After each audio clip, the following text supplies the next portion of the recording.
आज से ठीक 400 वर्ष पूर्व दिल्ली सल्तनत में मुगल बादशाहों का साम्राज्य हुआ करता था, जिसकी हुक्मरानी इस समय बादशाह औरंग के पास हुआ करती थी। क्रूरता, कट्टरता, हैवानियत का दूसरा चेहरा था औरंगजेब, जिसका मकसद था पूरे हिंदुस्तान की चारों दिशाओं में मुगल ध्वज को चढ़ा देना। जब उत्तर भारत की सीमाओं को जीतने के बाद औरंग की नज़र दक्कन की ओर पड़ती है, तो दक्कन को जीतने में सबसे बड़ा अगर कोई बाधक बन रहा था तो दक्कन का शेर छत्रपति शिवाजी महाराज हुआ। छत्रपति शिवाजी महाराज के साथ मुगलों के कई युद्ध हमने पढ़े हैं, लेकिन शिवाजी महाराज से तो कभी औरंग जीत ना सका। जब तक छत्रपति शिवाजी दक्कन के शेर बने रहे, औरंग की इतनी औकात ना हुई कि दक्कन की भूमि पर कदम भी रख लेता। शिवाजी महाराज के निधन हो जाने के बाद वर्ष 1680 में उनके ही पुत्र शंभुराजे संभाजी महाराज अगले छत्रपति के पद पर आ बैठे और संभाजी महाराज के साथ भी औरंग ने कई लड़ाइयां लड़ी। या हम कहें कि संभाजी महाराज ने मुगलों के साथ और तुर्की, अफगानियों, पुर्तगालियों के साथ लगभग 120 लड़ाइयां लड़ी है और हर युद्ध में संभाजी महाराज की जीत हुई। लेकिन किसे क्या पता था, धोखा अपनों से मिलने वाला था और अपनों के ही द्वारा किए गए धोखे के कारण संभाजी महाराज को सन 1689 में औरंग के मुकर्रब खान नामक सेनापति ने पकड़ लिया, जिन्हें 40 दिन की अमानवीय यात्राएं देने के बाद काट करके नदी के संगम पर फेंक डाला। उनकी मृत्यु मराठाओं में एक जोश का नया संचार पैदा कर चुकी थी, जो मुगल साम्राज्य के ताबूत में कील की भांति साबित होता। तो जानेंगे आज के इस वीडियो में एक महागाथा जो छत्रपति संभाजी महाराज के संदर्भ में कही गई है। शिवाजी महाराज की मृत्यु के बाद संभाजी महाराज का ऐसा तांडव मुगलों ने देखा जो सदियां गुजर जाने के बाद भी आज तक मुगल बादशाहों के वंशज ना भूले। ये महागाथा शुरू होती है 17वीं शताब्दी में। वर्ष 1657 में शंभुराजे संभाजी महाराज का जन्म हुआ। 9 साल की आयु में उन्होंने राजनीतिक जीवन में प्रवेश कर लिया था और 13 वर्ष की अल्प आयु में ही उन्होंने कई भाषाओं का ज्ञान आत्मसात भी कर लिया था। व्याकरण, शास्त्र, रचना, साहित्य, काफी चीजों के वो जानकार रहे हैं और कई साहित्यिक रचनाओं के रचयिता भी माने जाते हैं। शंभुराजे संभाजी महाराज जो थे, बचपन से बड़े तेज प्रतापी प्रबल प्रवृत्ति के राजकुमार रहे हैं। यहाँ तक कि शिवाजी के साथ उन्होंने काफी संघर्षों में भी बराबर से साथ दिया था। लेकिन जुलाई सन 1680 का वो समय था जब शंभुराजे का राज्याभिषेक हुआ है, क्योंकि शिवाजी महाराज के निधन होने के बाद जब संभाजी को राजा बनना था, इस समय शंभुराजे की सौतेली मां सोराई बाई चाहती थी कि उनका बेटा राजा राम छत्रपति बने, इसलिए पालना के किले में शंभुराजे संभाजी को कैद कर दिया गया। लेकिन ऐसी कोई कैद ना बनी, ऐसी कोई जेल ना बनी जो शंभुराजे संभाजी महाराज को अपनी दीवारों के पीछे बांध लेती। शंभुराजे संभाजी ने उस पालना के कैद खाने की दीवारों को चीर डाला और किले से निकल करके उसी पालना किले पर अधिकार कर डाला और उसके बाद शुरू हुई उनके जीवन की गौरवमयी कहानी। पालना के किले पर अपना दबदबा स्थापित करने के बाद अपने 5000 मराठाओं को लेकर के संभाजी महाराज वहां से रायगढ़ किले कूच कर चुके और कुछ ही दिनों के बाद रायगढ़ किले को जीत करके रायगढ़ किले को पुनः अपने अधिकार में ले डाला और जुलाई 1680 में पूरे विधि विधान मंत्र अनुष्ठान आहुति के साथ संभाजी महाराज बने शिवाजी महाराज के छत्रपति उत्तराधिकारी। संभाजी महाराज जिन्हें धर्मवीर की उपाधि से भी जाना गया, 1680 से अपने करियर को शुरू करने वाले और 9 साल तक अपने शासन को चलाने वाले रहे, जिन्होंने अपने जीवन काल में मुगलों के साथ, पुर्तगालियों के साथ, अंग्रेजों के साथ लगभग कुल 120 लड़ाइयां लड़ी और हर लड़ाई में जीतते चले गए। छत्रपति संभाजी महाराज के जीवन का सबसे पहला अभियान अगर था तो वर्ष 1681 का रहा है, जिस समय दिल्ली सल्तनत की हुक्मरानी औरंगजेब के पास हुआ करती थी और औरंगजेब का सपनों का शहर हुआ करता था बुरहानपुर, मध्य प्रदेश। सन 1681 में छत्रपति संभाजी महाराज अपने मराठा और मावलों को लेकर के सीधा रात्रि के पहर में अटैक कर देते हैं और बुरहान किले पर आक्रमण किया जाता है। बुरहानपुर किले पर मराठा साम्राज्य के संभाजी महाराज का जब हमला हुआ तो पूरी तरीके से मुगलों के बुरहानपुर शहर को नस्त नाबूद कर डाला। वहां पर हमारे हजारों की तादाद में हिंदू लोगों को मुगलों ने कैद किया हुआ था, जिन्हें संभाजी राजे ने वहां से रिहा करवा लिया। भारी मात्रा में संभाजी महाराज और मराठों के द्वारा इस बुरहानपुर की रियासत से रसद की वसूली की गई और खजाना, सोना चांदी भारी मात्रा में यहाँ से लूट लिया। औरंगजेब बौखला चुका था, क्योंकि उसके सपनों का शहर था बुरहानपुर, जिस पर आज संभाजी महाराज ने तांडव मचा डाला। पूरे बुरहानपुर को जला करके राख करके मराठे संभाजी के साथ वापस कूच कर जाते रायगढ़ की तरफ। जब ये समाचार दिल्ली में बैठे उस औरंगजेब को पता चलता है तो औरंगजेब तिलमिला उठा। औरंगजेब ये सोचता है कि शिवा तो मर गया, लेकिन शेर का बच्चा छावा छोड़ गया, और छावा ने दक्कन के साथ साथ अब मध्य प्रदेश के मालवा के बुरहानपुर को भी अपने अधिकार में ले डाला। औरंगजेब अपनी सम्मान का प्रतिशोध लेने के लिए हुसैन कुली खां के नेतृत्व में 1.5 लाख लड़ाके लश्कर के रूप में दक्कन की तरफ भेज देता है। और हुसैन कुली खां जब यहाँ से गया था तो शहंशाह औरंगजेब को कह के गया था, 3 दिन के भीतर संभाजी को मैं कैद करके आपके सामने पेश करूंगा। लेकिन वो आदमी, वो हुसैन कुली खां 3 साल तक भी जब वापस नहीं लौटा, क्योंकि चारों तरफ से संभाजी महाराज ने मुगलों की 1.5 लाख की सेना को घेर लिया और बारी बारी से सैनिकों के सिर काटते चले गए। जब हुसैन कुली खां वापस ना लौटा तो औरंगजेब ने दक्कन के अभियानों में फिर से शाह जहांदर को वापस से भेज दिया, और इस अभियान में शाह जहांदर भी वापस नहीं लौटा। उसने भी लाख जतन कर लिए कि छत्रपति संभाजी महाराज को पकड़ ले, लेकिन शेर के छावा को पकड़ना इतना भी आसान नहीं था कि मुगलों के छोटे मोटे सूबेदार आज छत्रपति संभाजी राजे को पकड़ लेते। संभाजी राजे से मुगल बार बार पराजित होते जा रहे हैं। उधर दक्कन में हमारा चारों तरफ नाम फैलता जा रहा था कि शिवाजी का पुत्र संभाजी चारों दिशाओं में अपने वर्चस्व को कायम कर चुका है, जिसने आसपास की सारी रियासतें मुगलों के अधिकार से छीन ली थी। संभाजी महाराज इस समय चारों दिशाओं में जब अपने भगवा झंडे गाड़ चुके थे तो औरंग ने निर्णय लिया, हम आक्रमण करेंगे रायगढ़ पर। रायगढ़ पर हमले की साजिश हुई और रायगढ़ से पहले जमशेद और शारजे किले पर आक्रमण किया गया। और इस किले पर जब चारों ओर से घेराबंदी की गई तो 5 महीने तक औरंगजेब ने यहाँ रायगढ़ और शारजे किले पर अपने चारों तरफ से सेना को बाहर डाले रखा।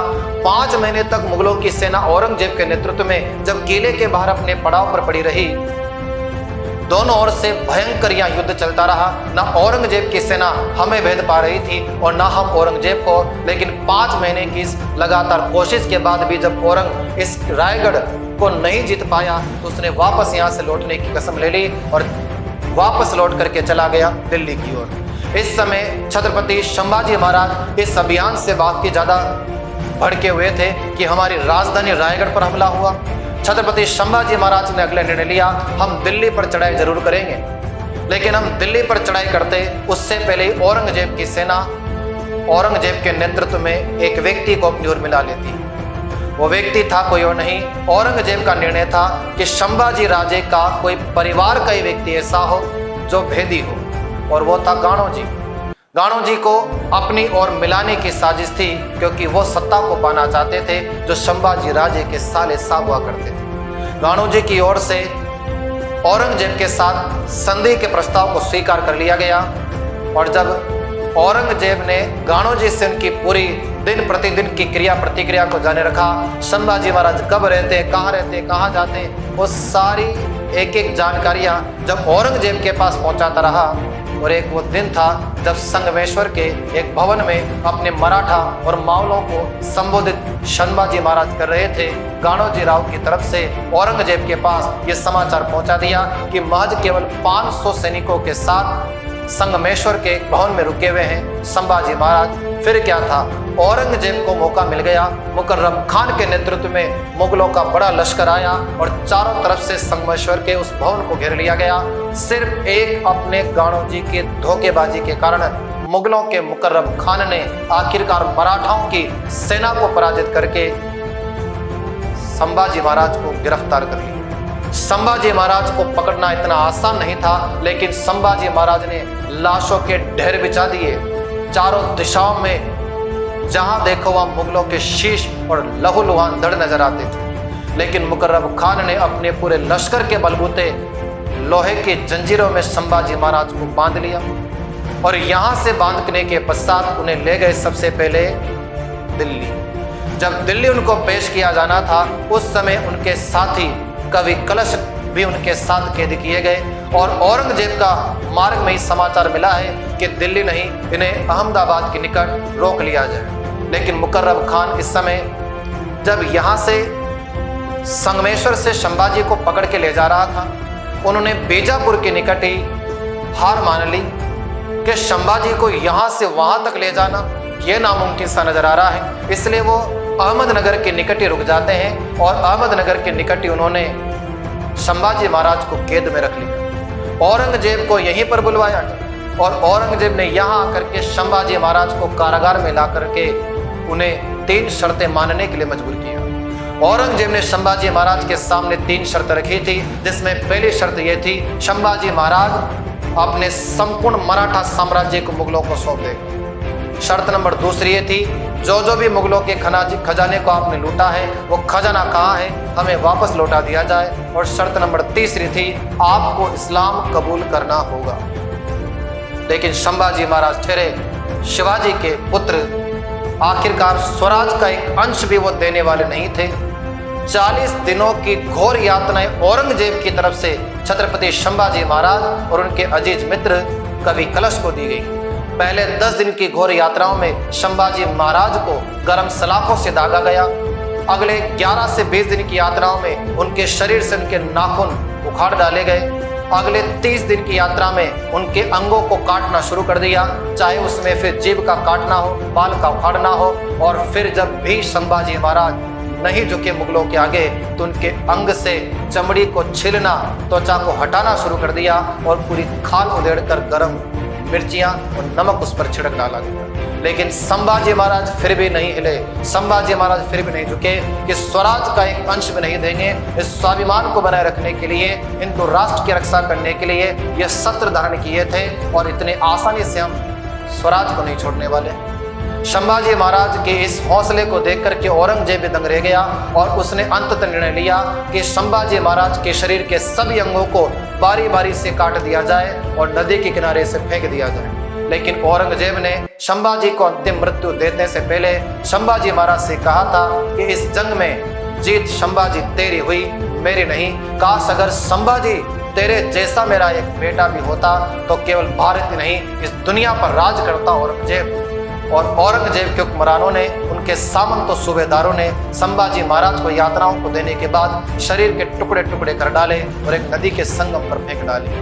मराठों को जब ये बात पता चलती है तो मराठे उनके अंगों को लेकर के विधि विधान के साथ उनका अंतिम संस्कार कर देते हैं। लेकिन संभाजी महाराज का ये वीर बलिदानी किस्सा, ये उनकी शहादत जो थी, ये उनकी वीरता की जो बात थी, वो मराठाओं के लिए एक जोश जज्बे की बात थी कि मराठा साम्राज्य के हर एक बच्चे में संभाजी महाराज की क्रूर हत्या का बदला लेने का भाव जाग उठा था कि मुगलों के घर में घुस के मारेंगे। और संभाजी महाराज के बाद उनके पुत्र शाहू जी हुए, लेकिन शाहू जी से पहले सोराई बाई के पुत्र राजा राम अगले छत्रपति बन गए। हालांकि राजा राम में भी इस बात के भाव थे कि संभाजी हमारा भाई था, लेकिन मुगलों ने उसको किस कदर मारा है, उसके एक एक खून की कतरे का बदला लिया जाएगा। मराठाओं के द्वारा फिर से मुगलों के साथ संघर्ष जारी रखे और ये संघर्ष जब तक चलते रहे जब तक कि औरंगजेब मर नहीं गया। जैसे कर्म औरंगजेब ने हमारे हिंदू राष्ट्रकूट राजाओं के साथ किए हैं, काश उसके साथ भी ऐसा हो पाता, लेकिन शायद नियति को कुछ और मंजूर था। 1760 में जाकर के औरंगजेब की मृत्यु हुई, लेकिन संपूर्ण हिंदुस्तान में औरंग एक विलन के रूप में और संभाजी महाराज हीरो के रूप में जाने गए। भले सदियां गुजर गई हो, लेकिन आज भी इस भारत की भूमि पर छत्रपति संभाजी राजे महाराज का नाम सदा सदा के लिए अमर गौरव में गाथाओं में स्थापित हो चुका है। हमें गर्व है इस बात पर कि हम इस भारत भूमि के व्यक्ति हैं जिस पर शिवाजी मराठा जैसे और शंभू राजे महाराज जैसे वीर सपूत जन्मे।